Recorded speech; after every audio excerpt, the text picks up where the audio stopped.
Hello po, good evening sa ating lahat. Busy na naman ang aming chef sa pagluluto ng binagkat.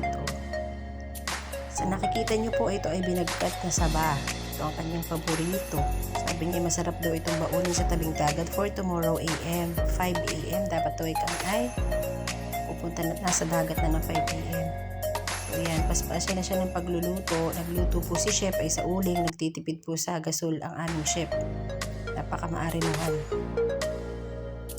Yan, ito po ay niluto sa gata na may dairy cream at may asukal syempre. At yan, paspasan na ng pagluluto si chef para sa umaga ay basta namin bibit-bitin sa tabing dagat. Ibaga-iba ang trip niya. Sa halip na pandesal sa tabing dagat ay binagkat naman ang kanyang bitbit. Pawis-pawisan na ang aming chef sa pagluluto. At habang siya ay nagluluto ay siya nanonood ng boxing mo, diba? At hindi ang trip ng aming chef. At hindi nga nagtagal ay yan. Naluto na ang binagkat. Tuwang-tuwa ang aming Sharpay na isa pang mahilig sa saging. Mag-amang monkey po yan. Parehong mahilig sa saging, parehong mahilig sa binagkat. Kaya naman pag may saging ay ang ngiti ni Sharpay ay wagas. O diba?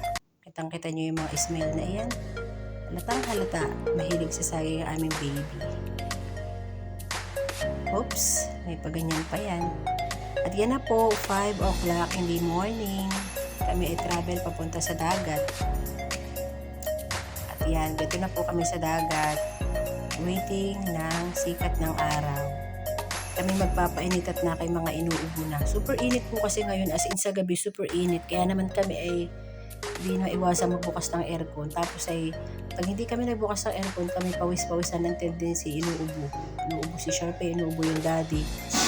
At kaya kami ay sabi namin makapagpainit at may makapag-relax sa tabing dagat, makasanghap ng sariwang hangin at makapag-swimming din. Actually, nag-swimming kami dyan.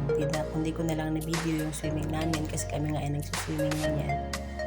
So, yung daddy niya, together with Sharpay, ay nag-iintay ng sikat ng araw. Tamang kami naghihintay ng sikat ng araw, maya-maya ay nakakita kami ng bangka na papunta sa tabi. So ay dadaong na siya.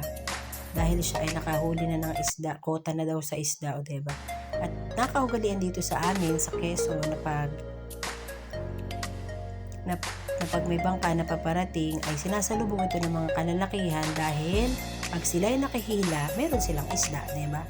Ito yung kanilang bayad sa kanilang pagtulong sa paghila ng bangka. Nagkakaroon sila ng isda. O diba, ay pag ikaw ay nakatira sa tabing dagat at araw-araw may dumadaong na bangka at makihila ka lang, ay di araw-araw may pangulam ka na, o diba? Yan na nga po, sabi ko. Ay, wait lang, check natin kung ano yung mga nahuli at ito po yung mga nahuling isda. Salamat po sa inyong panonood.